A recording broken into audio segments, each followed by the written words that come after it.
You're listening to a 58 Ember production.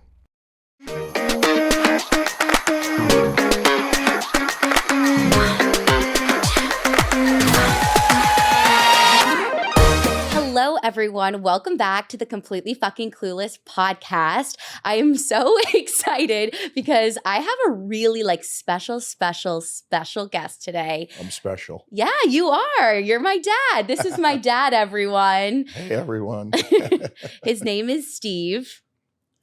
Andrew Liddy the second. That's right. I'm a junior. Yes. Are you excited to be recording today?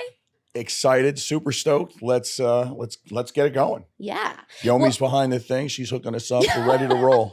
I gave my dad the premium experience. I brought him to the podcast studio, the premium video. And I First made thing questions. I noticed is she gave me questions. 55-year-old man writes the answers down, but everything's on iPad. There you go. iPad. Yeah, I know. That is a difference. Well, we're going to bring you back to the ripe age of 22. I know it's been a second. So I'm 55. So that's, a little over 33 years ago. Yeah. So when you were graduating college, you want to tell everyone where you went? I'm a Sun Devil, Forkham Devils, Arizona State. I graduated in December of 1989. I took an extra semester. I didn't graduate early. And I do remember it. I remember coming home. And I lived like you. I lived with my parents, and I remember thinking, "Okay, I'm back." So when I graduated, a bunch of my buddies, a lot of them still stayed out, and they stayed in Arizona. And they remained there.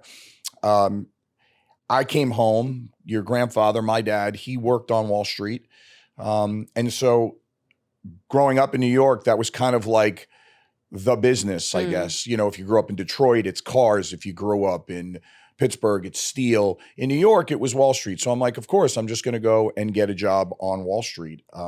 However, I didn't go right to work. Yeah. After I graduated, as I said, I got home. I had a part-time job. It was actually tough job market back in the early 90s.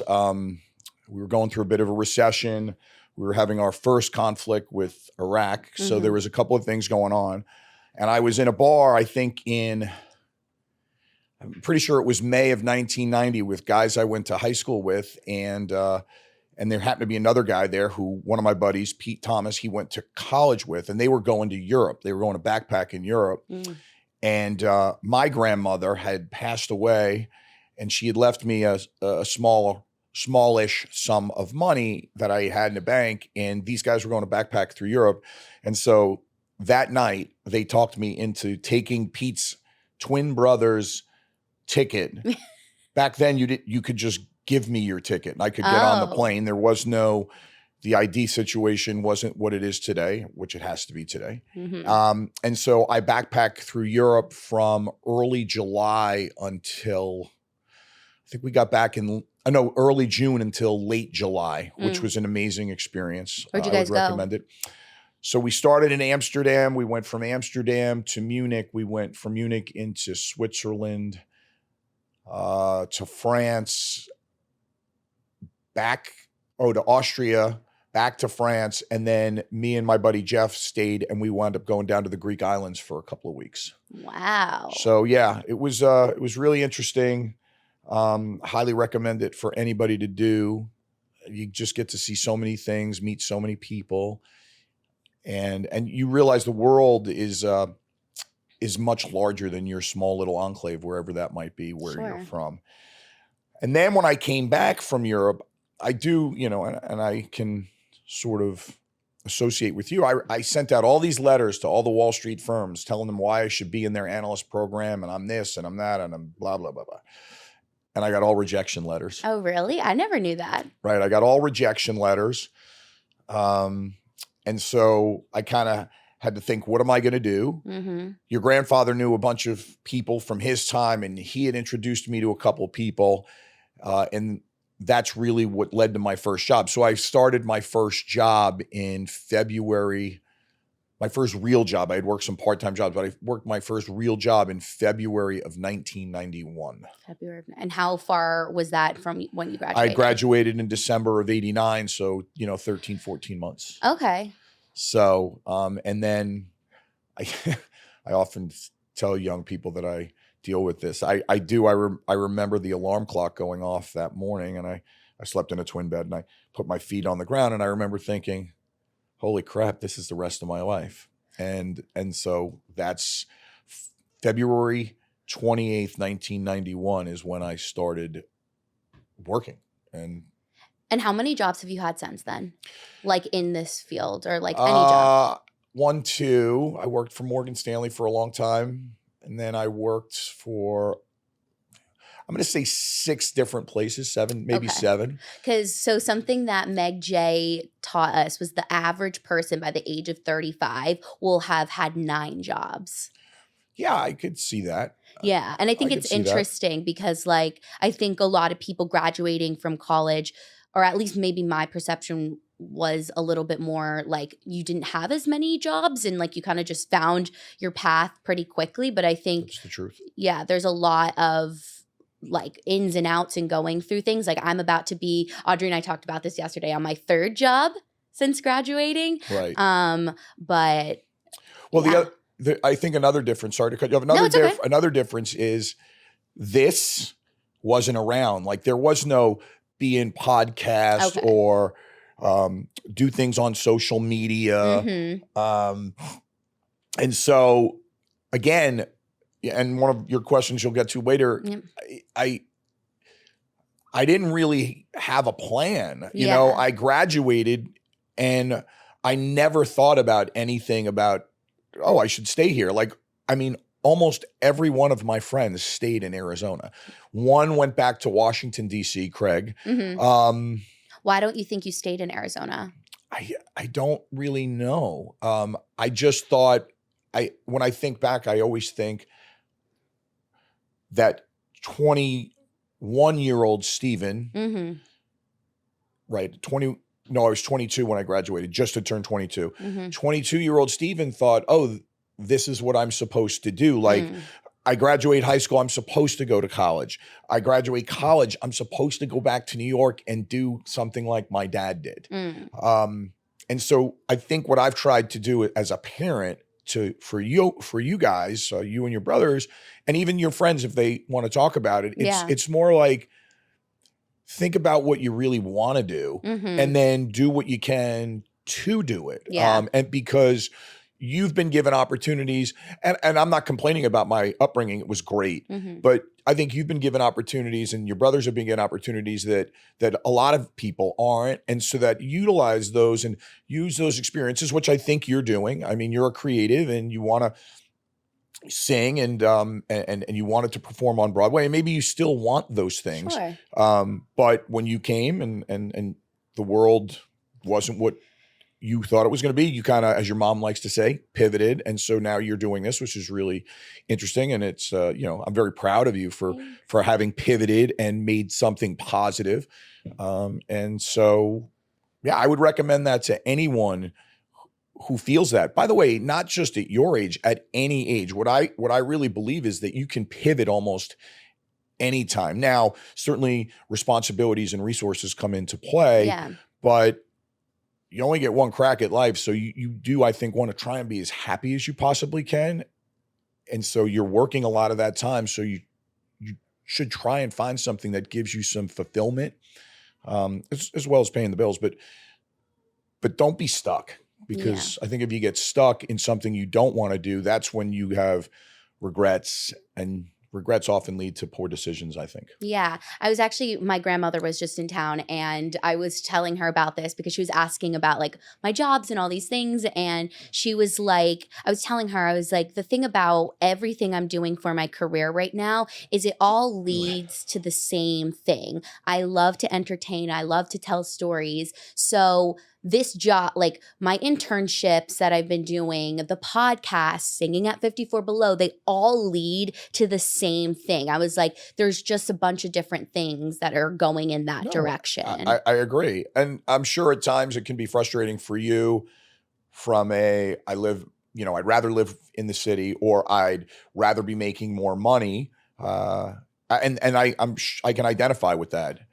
But I also think there's plenty of time to make money, especially at your age, and being able to chase things that you really like, I believe makes it easier. And so I do believe, partly because I'm your dad and I'm not objective, but I do believe that ultimately you will find something that someday, you know, be like, oh, what is Sarah Lydia doing? Well, wasn't she going to be on Broadway? But then she did, and then she pivoted, and now she's got this, whatever it is, and that's creative. And I think, you know, I think that'll be great. I think one of the things if your mom's not here to speak for herself, but I think one of the things that rung home with me and kind of made me feel, I don't want to say bad, but when you said in the article, and I know you've told this, how the expectations on you felt expectations outside the walls of our home. I don't think we put expectations on you to be on Broadway or to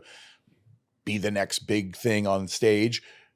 But I think you did, because you had such popularity in high school, and then you went to college, and then that changed a little bit. It wasn't as easy as you thought it was going to be, or it's sometimes as fun, you know. And I think, but I think I've always said to you that the business that you wanted to get in is a rejection business. It's a no business, and so you have to be able to get by that.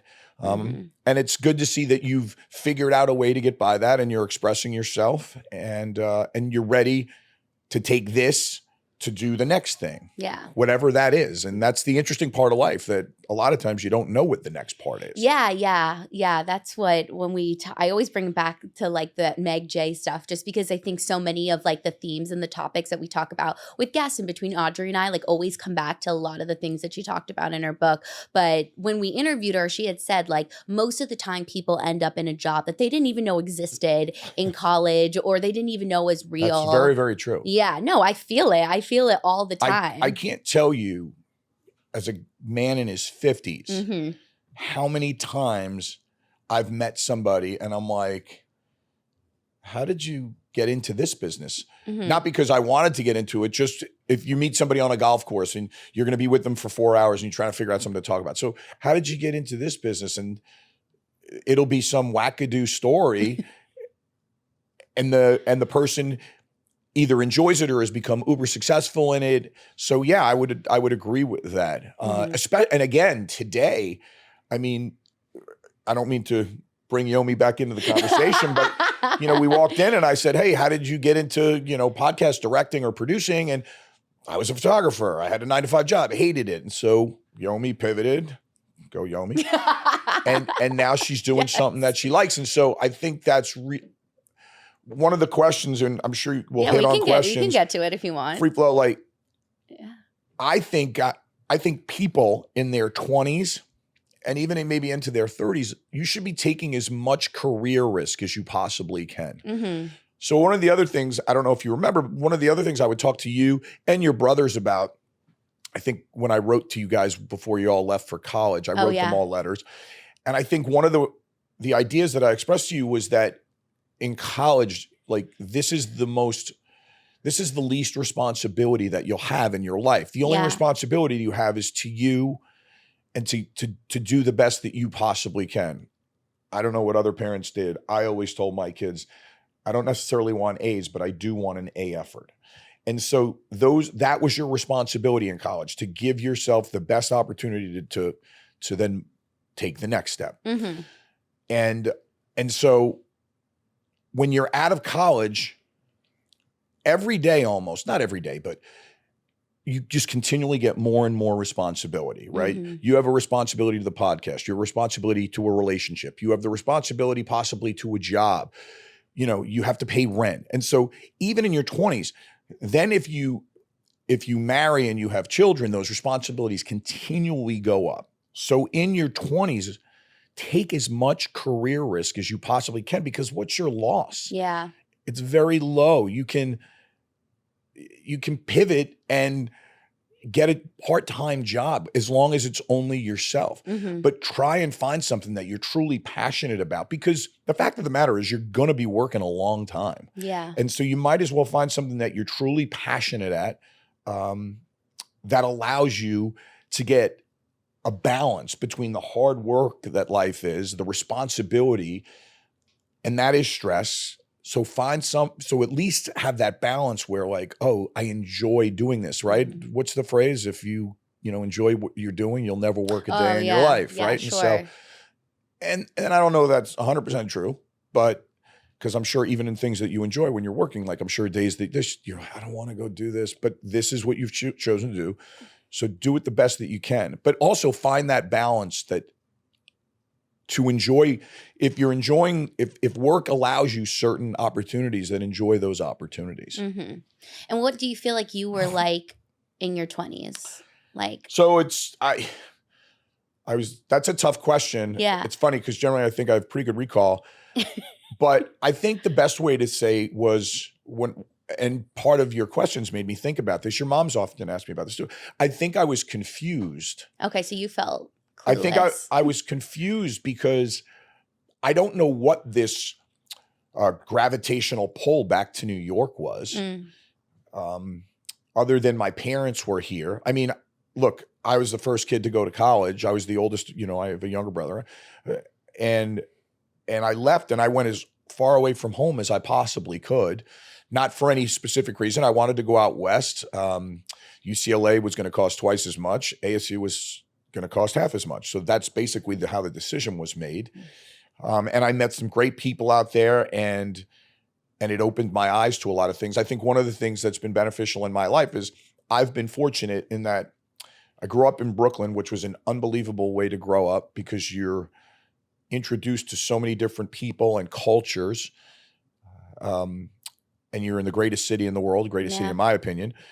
And then I moved to Arizona, and I lived there for the better part of 4.5 years. And so that opened my eyes to a different part of the world, a different thinking, different people from different parts of this country. And then when we moved back, your mom and I lived in Canada for a year. Yeah. Which was really, really interesting. I had an uncle that lived up there, so that was nice to be able to get a little close to him as my godfather. And then we moved back. We got married. Subsequently, you were born. And then we moved to London. So I lived in London for 3 years. Your brother, Stephen, was born there. And now we've lived back here in New York for, I think, last month in April, we were in our house for 20 years. So, I mean, you've lived in a few places. Stephen's lived in a few. It's the only place Aiden's ever lived in. Yeah, I know. So when getting back to the question though, like I think I was confused. I feel like, and you might be able to identify this, maybe you can't, but I feel like to an extent I was living a split life. I was living at home. I lived at home until I was 26 years old. And there are a couple of reasons for that. And if I could go back, what I do wish I would have done after I got my full-time job, I wish I would have gone and like bartended to pay rent and lived in the city. So I do feel like I may have missed out a little bit on the early 20s. Like my 20s were kind of split. So, I came home, I was 22, and then I was home for the better, for 3 years. But I would go in the city. I worked in the city. I would sleep at people's houses, so a lot of times I wasn't home on the weekend, but I still had all my Brooklyn friends and these guys, and I love them. You've met them, a lot of them. They went in different paths. A lot of my buddies who grew up in Brooklyn, by the time I moved to the city when I was 26 years old, they were already married. They were and starting their families. So a lot of times I felt like a push-pull, like, oh, I'm hanging out with these guys, and so which was good. It kept me grounded in a lot of ways. But so, yeah, I felt confused as to what was I supposed to be doing. I was working. I had this job. I didn't really know how I was supposed to be doing in this job. I knew I was in an operational job, and I knew I wanted to move to the business side of Wall Street trading. And I was trying to figure out how to do that. So there was a lot of confusion that went on there. Yeah. Yeah. I mean, I guess when people ask me about living at home, I always say that I'm like privileged to do it because I think you and mom have done a really great job of like letting me still be like a 20-something, even though I'm living at home. Well, I'm a great father. That's why. I often say my dad has this thing. He is a great father. He is. But what I It's mean funny. by that is, I think in today's world, and your mom's a therapist, and as I'm sure you've told your audience before. Yeah. I think there's so much looking back all the time. Like, what could I have done bad? Yeah. And so we're always looking to correct the mistakes behind us. Let me rephrase that. Not correct them, but set it up so that the next generation doesn't. And so as a parent, the only thing I believe I've really done well, the thing I think I've done best is I've tried to be in the moment with you guys. I have made a ton of mistakes, but I can't correct those. So I just try and be present, always be, I try and be positive with you. Certainly I've lost my cool a few times, whether warranted or not.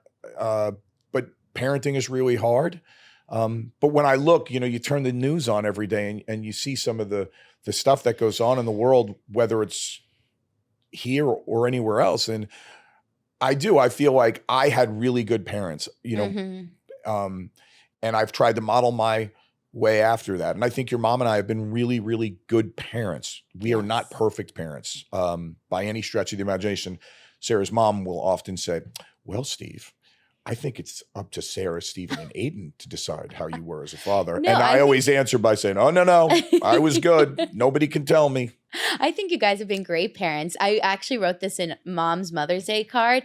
I love that mom, because she's a therapist, is able to recognize and vocalize to me and the boys when she feels like she wasn't the best mom. But I also am like, you should recognize that you were like a really, really great mom. Like, I feel really lucky, to have had to still have you guys as my parents. But yeah, and I feel like that's why it's not as hard for me to live at home. I mean, sure, do I like I was talking about this with Nana the other day because we were talking about my car at school from school. And I was telling her, I was like, I think I miss that car because I miss like what it meant to like be on my own in that way.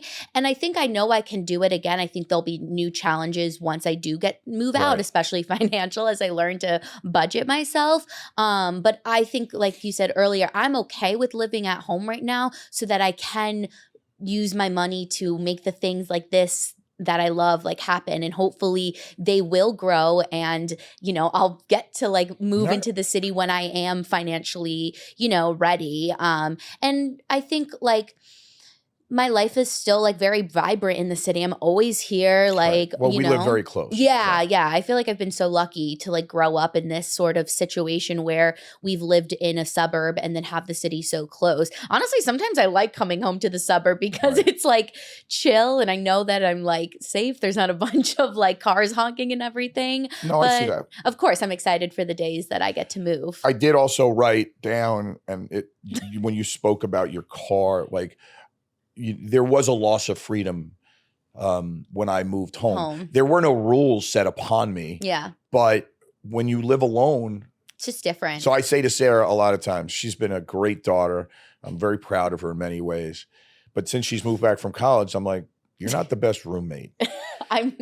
No, but I get it. Like, if you lived on your own, so part of that is on me and your mom, and because if I see dishes in the sink, I'll just throw them in the thing where, I'm in between jobs. I don't know if Sarah said that, but I'm home. And so like, I don't mind doing stuff, but her mom works every day. And so she'll come home and sometimes your mom gets annoyed, and I get it. Yeah. I totally get it. Not the best dishwasher. No, but it's not just that. It's like when you live on your own, you do things at your pace, and you're like, your brother lives alone. Right. And I think over the time that he's lived by himself out in Arizona, my son goes to ASU as well. Her oldest brother, who's younger. Middle brother. Right? The middle brother. Thank you. So, but every time you go out there, like his apartment's cleaner because it's only on him. There's nobody coming to clean up. And I think one of the detriments at staying home sometimes can be like, sure. But I think we're like good. That. I think what we're really also good at is a situation from last week. So you were somewhere and you texted and said, what's for dinner? And I said, well, we're out to dinner. So you're kind of SOL, shit out of luck. And you kind of laughed, ha ha. And so that's great that you were like, okay, great. Or you'll say, hey, I'm not going to be home for dinner. And then, I think one of the things that's really good is even though that the three of us are living together, your mom and I, our lives are our lives. Yeah. And then we love having you around, but we don't necessarily plan Adjust around to- you, right. right? Whereas if you were 15, it would be like, oh, we've got to Sure. figure out what Sarah's doing for dinner. So, and I think that's made it work. And so, but I totally understand you're wanting to be on your own. Yeah, I know it will happen eventually. I just keep telling myself that. So if you're still, because people will like DM us and be like, like I'm moving back home, and because I think there's a lot like, of your friends are moving back home. Yeah, so many. Well, one, because New York is so expensive, but like also I think people maybe associate a sense of like failure with it, or like I'm not enough because I'm Right. living back at home or whatever. And I totally understand that, because sometimes like I can feel that, but then I just like remind myself, like I know it's going to happen, like it Right. will happen. And Right. so there's a city full of people out there that show you like, right, it not will happen. nobody's living with their parents. Well, some people maybe, but generally. No, and the other thing I would tell, I'm guessing the majority of your audience is in your age group, is listen, when you move home, your folks have gotten used to living without you. Yeah. And so you have to adjust to them now, not expect them to adjust to you, even though for the majority of your life, they've been caregiver to you and really planned around you. Like if you're a 24-year-old kid, young adult, let me rephrase, and you're moving home and maybe you have 2 sibs away at college, or you're the youngest, and your folks are used to not having to deal with you. So just remember that, because, you just want to avoid conflict. Yeah. Yeah. I think we've done a decent job. Right. No, yeah. It would be interesting if your brother Steven moved home. Yes, Love you, buddy. And so what, I feel like you've already given a bunch of advice for people in their 20s. Was there something you written down that's different than what you said? But I feel like you've said a good amount of advice for the 20s life. I mean, I think if I was giving advice to a 20-year-old, first of all, advice, right? It's hard to give advice to people, so it's hard to give just general advice. Sure. Okay. Because I don't know who's listening to this. I don't know their situation. But what, the thing that I talk about, I'm 55. I don't know how much time I have left. I'm not, and I'm not worried, nor am I worried about that either. But we get one shot at this, right? And so I think, in the end, finding that balance, listen, have a plan if that's who you are. If, some people fly by the seat of their pants and it works for them. I don't necessarily know that that's good advice. One of the things growing up, you may have heard me say is like, say what you want to do, then do what you said you would. Right. And so one of the things I think a lot of times young people have a problem with is follow through. Not just young people. That was, no. A lot of times the human race has problems with follow through. Here's a great, example that pertains to you. So your podcast, on Spotify or Apple is ranked in the top 1% to 5%, whatever those numbers are. I don't know those metrics, but I know it's high because I know you get invited to these events. And part of everybody thinks they can do a podcast. It is so I've been talking a lot about on my TikTok about how to start a podcast, because I do think it is abnormal to have the small successes Audrey and I have had at the beginning, because a lot of people who start podcasts already have these really big followings. So they already have people filtered in. So a lot of people will ask me questions. And something I always say is it is so much more work and harder than it looks, because, you're getting the finished product, but there's so much that happens behind the scenes to make it all happen, to make the growth happen, the Instagram, the TikTok, the YouTube. So you have to show up for it. And so, but you followed through. So, Mike, Joe, and Larry decide they're going to start a podcast, and they do 8 episodes. And after 8 episodes, nobody's paying them for advertising. They can't get together, on which day to do it. They miss a week, and then you lose your following. So I think one of the things that you and Audrey should be really, really proud of yourselves for is the follow through that you've done. I don't know, 60. Yeah, over 60 episodes. This will come out in July. Folks, how did it take 60 episodes to get me on? But my dad has been asking for a hot second. But But I mean, that takes commitment because you're like, this isn't paying your bills. Like, No. But there is this podcaster, they own the Dear Media Network that I've talked to you about sometimes. It's a Right. big network. And they are currently like somewhere in the 400s on their episodes. And she has a really great story. She started this blog, around my age, and she was working as a bartender to like make Right. ends meet. And I think a lot of the people I look up to in this industry, like they had to work years and years to get to where Right. they are. And so I think Audrey and I, a lot of the time, we emphasize the long game. We're like, if we keep showing up to this, like we've already had some great successes, like something is working here. And I like believe it in me that if we keep showing up, things will happen. Well, there's half the job is showing up. Yeah. And so I grew up, when I was your age, talk radio was kind of in its infancy. So maybe this is a similarity. I don't know. But Howard Stern, you've heard of Howard Stern. Mm-hmm. And I'm not a big Howard Stern fan, meaning I just never listen to him on a regular basis. I don't like dislike him. Like, oh, I can't stand that guy. But he's got a book out. You can read his book, and they made a movie out of it, which was kind of a parody. But this guy basically started out in little radio stations in Cleveland, in Buffalo, like, scrumming, and he had a wife and a young kid, and he wasn't making any money, and now the guy's, I don't know how much money he has, but he has I bet a lot. And that's the outlier. But a lot of people in a lot of industries have similar stories. Mm-hmm. And so one thing I think the whole social media combined with it opens you up, right? Yeah. You never know who's going to be listening, mm-hmm. And what those people think, what their ideas for you could possibly be, and maybe those ideas align. Yeah. So but again, getting back to the core of the question, like you have responsibility to yourself. Take as much career risk. If you've don't take irresponsible risk. Sure. But if you're in a job where maybe you've been in your job for 3 years, right? You got out of college, you were 22, you're in your job for 3 years, you've got a couple of promotions, maybe you're even making, it's so funny, when we were getting out of college, like if you made $20,000 a year, that was a lot. And I know kids, your age are already making $100,000, $150,000. So let's say 3 years out, you're making $200,000. You're living in New York, you're living a pretty good life, but you don't like it.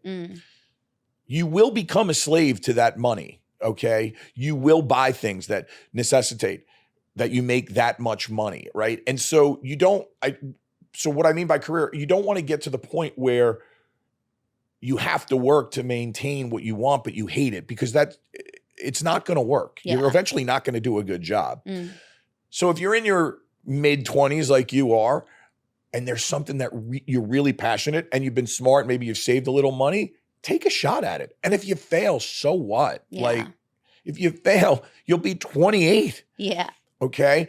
And I do understand, I can understand how at your age group, and as you're into your mid-late 20s, you're all going to start comparing yourselves to each other. Oh my God. I think it already happens. Can you believe that Felicia's already worth $1 million? She's doing this. Yeah. And Johnny has this company.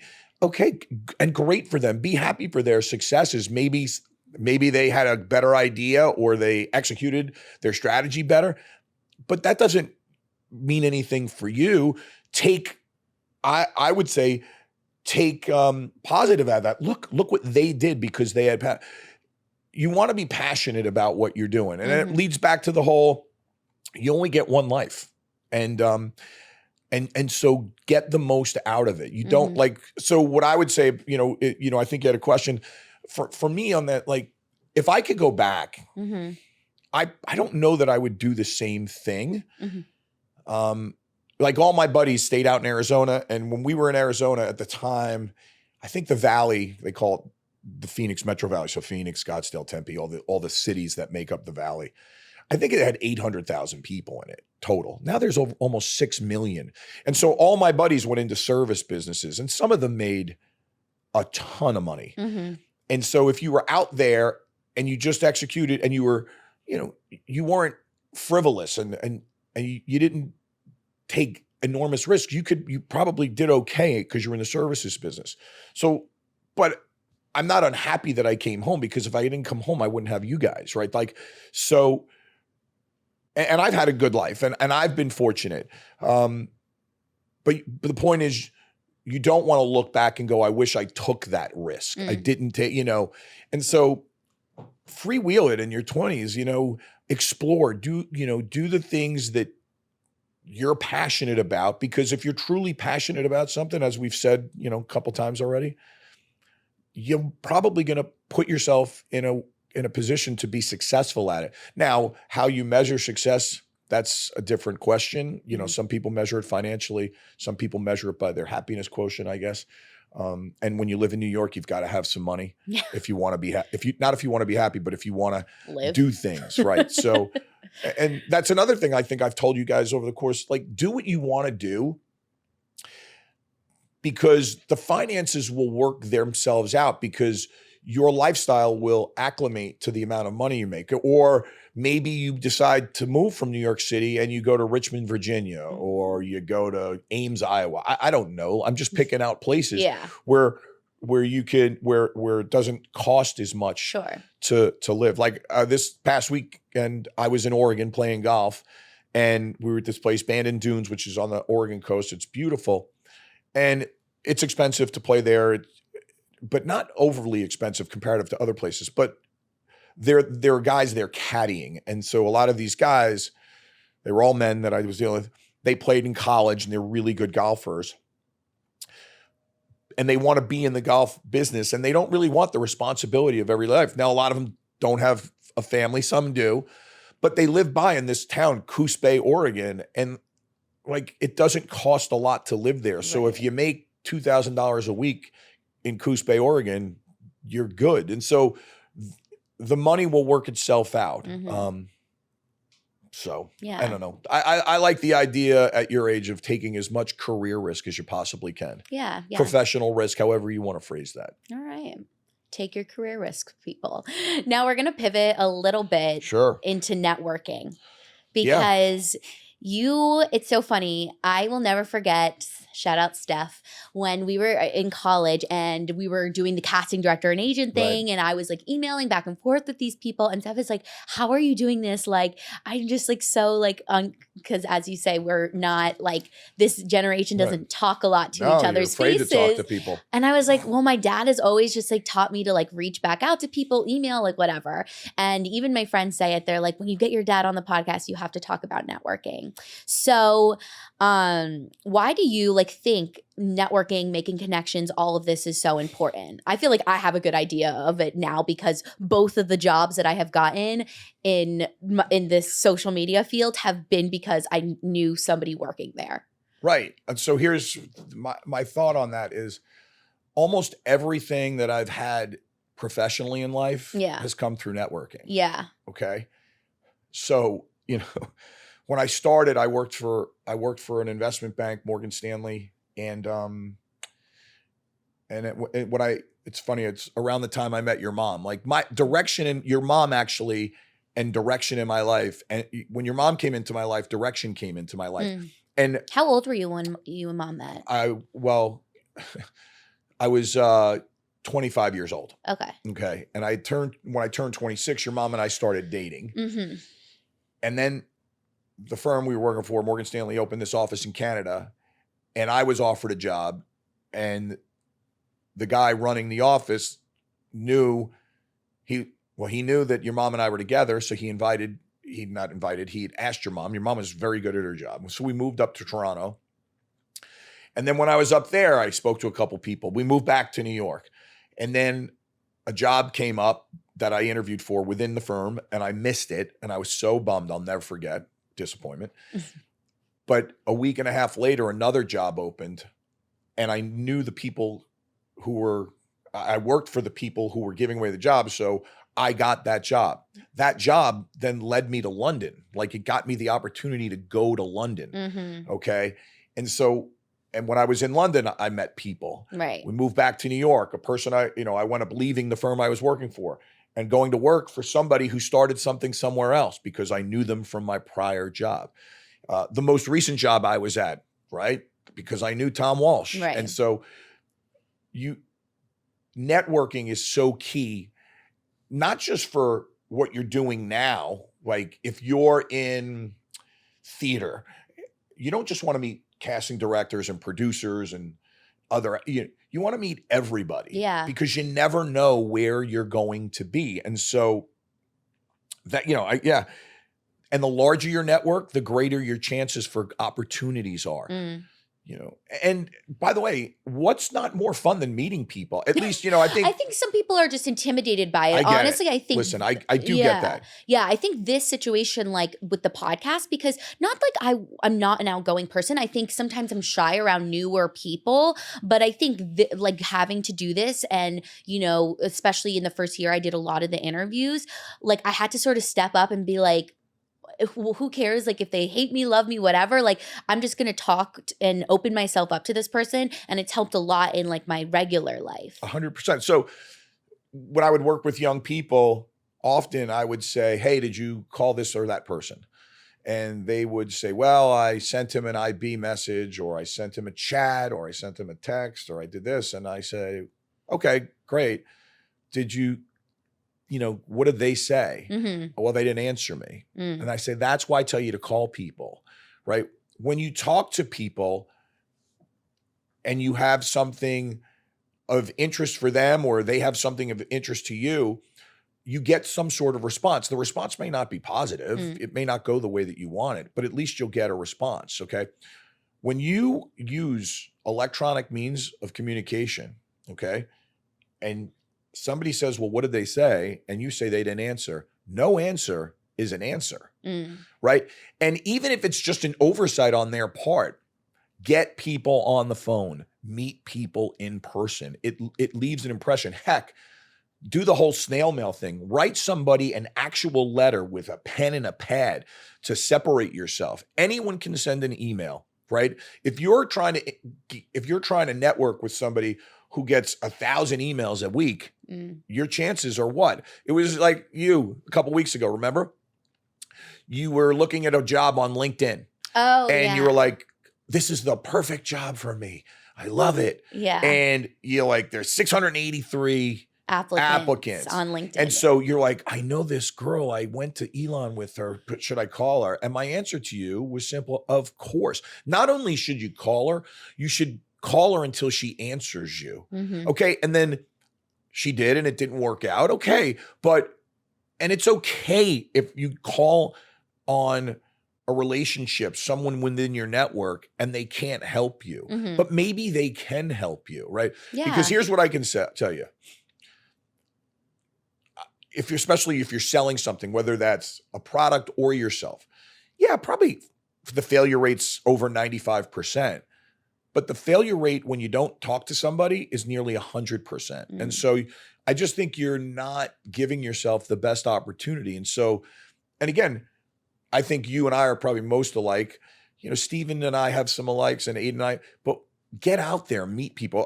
Like I play golf, as you know, and at the country club, that's so pretentious. A lot of the kids growing up are caddies. Yeah. But a lot of them are not. And a lot of the caddies that we have are kids from lower income and first gen going to college. And so they're quiet and they're intimidated. A lot of them aren't, for lack of a better term, white. And so they're with a white, they're in this white place. And so I always tell them, hey, just talk to people. Like we want to be, we want to converse with you and you want to help those kids. And so and so many of my friends down there, or people I don't know, they're like, you gave that kid the best advice. Like talk to people. Most people, I think, want to help. Yeah. Audrey and I say that a lot about the podcast because early on we had somebody on and we asked her, like, how do you get all these like amazing guests on your podcast? And she's like, honestly, just ask. You'll be shocked by how many people say yes. People want to help. Look, there's a lot of bad things that go on in the world, and the news highlights it on a daily basis. But I just think in general, at least in my experience, the majority of people that you come across are good people. Mm-hmm.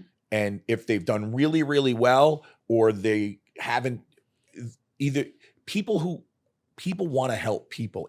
I think it's natural to humans. I think, at least me, I love helping people. If I can help somebody, I always say, like, everything's a selfish act, right? And so by helping somebody, sometimes it makes me feel good about me. Sure. For whatever the reason you do. But I think about that, like, these kids, and I'm like, just talk to us. Like, we're no better than you. We tie our shoes the same way you do. Mm-hmm. And so, so by networking, getting back, I just think you increase your opportunity to have success. How you define success is different. I can't tell you that because it's different for everybody. Mm-hmm. But the larger and use the network to the point of your guest.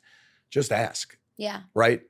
And no is an okay answer. Yeah. You can be disappointed. Don't be mad at somebody. Maybe they can't help you. Sure. They'd love to help you, but if they can't, they can't. And then you just move on to the next. Yeah.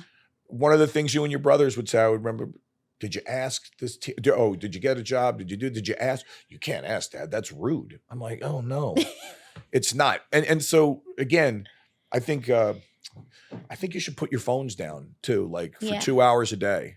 Yeah, I'm trying. I'm getting a little bit better at it. You know, your mom, one of the things your mom does, I think it's great, on her ride home from work, which is anywhere from a half hour to an hour, depending upon traffic. Yeah. Use that time to call somebody, not text them with Siri. Yeah. Oh, with the Apple CarPlay. Would you like to respond? No, I don't want to respond. Call. Like when we were growing up, AT&T used to have an ad campaign. It was called Reach Out and Touch Someone. Oh, that's and so, nice. Yeah, I think human contact is important, and I think there's a loss of that, especially with your generation. Yeah. I mean, speaking of my generation, you have 3 kids. I do. 3 kids in our 20s. What has that been like for you, like as a dad, as a parent? Yeah, I think it's been interesting. I think the whole parenting gamut has been interesting. But now that you're all in your 20s, her youngest brother turned 20 a month ago. Yeah, he did. I think, look, I think once y'all all went to college, that's kind of the shift. Right. That's the demarcation line. Because you go away, you're living by yourself, so you have freedom. So the rules that were in the house aren't necessarily the rules that you follow, which is totally fine. Mm-hmm. But you also come home with your own original ideas. You're at school. Your mind is being opened up to different people, different ideas. You're learning things, which is great. So I think over the course, you're 25. Yeah. So over the course of the last 7 years, as this process has taken place, listen, sometimes it can be challenging, especially with your brother. Yeah. Right. Your middle brother can he has his ideologies. But overall, it's been really interesting to see the transformation in you from adolescents / teenagers into young adults. So, and what's a piece, I'm actually thinking about this now because we have a couple parents that will listen because they think it's a good insight to 20-somethings. What's like a piece of advice you would give to a parent with a child in their 20s? Hear them. As somebody, as you know, who is so quick to open his mouth and speak, and that is a fault. Listen, right? I used to say this to your brother Stephen all the time. God gave you 2 ears and 1 mouth for a reason. Listen twice as much. That's also a good piece of advice as you're networking, to listen. Hear them, because life is different for you than it was for us. Our generation, for 10 generations before us, generally the next generation did better financially. I don't necessarily know that that's true. I think it's harder to make money. I think in a lot of ways, and we're not going to go in this direction, but I think in a lot of ways our generation screwed things up, borrowing money, and so we're in this revolving door of ups and downs in the economy, which you guys have to fix, because you're next up. Yeah. But yeah, listen to them more. It's really important. And don't be afraid to, I get it. So, look, I talk to your mother all the time. Sometimes I'm like, this one needs a swift kick in the ass. That's what they need. They don't need a hug. They need a kick in the butt. But because that was our generation, like, you need to work harder, there is such an emphasis now on, and properly so, on mental health awareness. Mm-hmm. And listen, we've had our family trials with mental health and suicide, and young people do need that. They need to be heard. Yeah. And try and remember what it was like when you were there. Like, I don't have it all figured out at 55. Mm-hmm. How the heck could a 22-year-old have it all figured out? Yeah. It's interesting I think one of the first things I talked to you about or mentioned to you, I thought your podcast idea was really good because you're completely fucking clueless every stage of your life because you've never done that before. Mm-hmm. Like, your mom will often talk about, and I'm sure you'll have your mom on, but your mom will often talk about, like, we left the hospital with you. We were like, hello, you're letting us take this thing home? Are you out of your mind? Like, and even, your mom and I can talk about how, like, especially during your teen years, your mom and I relationship suffered because you're putting so much into parenting. And then now in our mid 50s, we do things that we didn't do in our 40s. And so you're always clueless about where, you are in life because it's the first time that so to your main listeners, like, don't think your parents have it all figured out either. Yeah. Right. Because we don't. Certainly we have an idea and you're on a path, but yeah, parents, listen to them. I think that's what I try and do. Yeah, I feel heard by you. Especially, I think there was a moment, I forget when you said this to me, but, when I decided to kind of pivot from theater, at least for right now, I think it was hard for you and mom and you were kind of confused. But then I don't know when you said this to me, but recently or in the past, like 6 months, you were like, oh, it was at my birthday dinner. You were like, and then you explained it to me like, this isn't me not ever doing it again. It's just me trying a new path for right now because it's like what's making me happy. So that's when I was like, oh, like he gets it now. I do. Yeah. I do. But I also, and I'll say this to your listeners and to your viewers, like, you were meant to be on stage. Like, that's to me what you were meant to do. So by that, I don't mean you should be a Tony Award winning or an Oscar award winning or this, but like doing the 54 Below or yes. I think that, getting a band, like, people, you have a gift and you should share that gift with people because it will give them, like, I know when you mentioned the Parker House, when we go down to the Parker House with me and my idiot buddies who act like 20-year-olds when we're there and this band comes on and they're a good band. I mean, that's not U2, but you hear a song, like, music brings people together, and sure. and so you have that ability to create and to be like, people, oh, that's awesome, and like, so, yeah. Thanks. Okay, last question for you. Tell us a recent time that you have felt clueless. Your clueless moment of the week. Could be anything you want it to be. So the clueless moment of the week. That's interesting. Well, I was, I was in Oregon over the weekend, and I just, I spent a lot of time, thinking about, my own work situation. Sure. And what I'm going to do and how I'm, I've been in this career for so long, and without going into the short of it with your viewers, like, I'm kind of stuck waiting on something before I can start. And so I feel clueless about that. Mm-hmm. Like, and it's at times demoralizing and depressing, but I also, I use that. I was standing out, I was standing out. I had taken a bad shot, and where I was all along the coastline. You saw the pictures. It was absolutely beautiful. So I hit a big shot. I hit a shot that went over the cliffs, and I was standing there. And as I'm standing there, looking out at the ocean, contemplating life, a bald eagle flew right by me. Mm-hmm. And I mean, it was as far, it was maybe a little bit further, and it just glided by. And so I took like solace in that, like, things go by, the world happens. Let's take in the good things. And the cluelessness of life will, eventually alleviate itself. I don't know if that's a clueless moment. It could be whatever you want it to be. But that's kind of how I view that. Like I did, I thought about, you hit a bad shot. People who play golf will get this. You hit a bad shot. You think about everything that's not right in your life at that point in time. And this thing flew by me. It was beautiful. It was, it must, its wingspan must have been 8 feet. And it just glided by on it, not flew by at 20 miles an hour, kind of looked at me like, hey, what's up? And I thought, okay, the world goes by. Just live in the moment.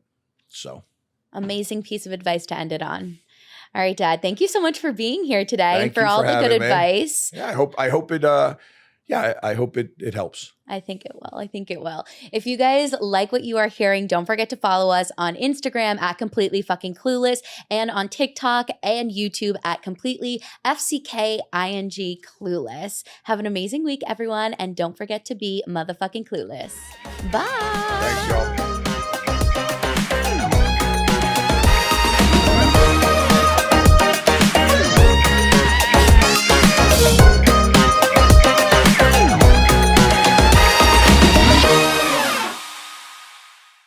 This has been a 58 Ember production.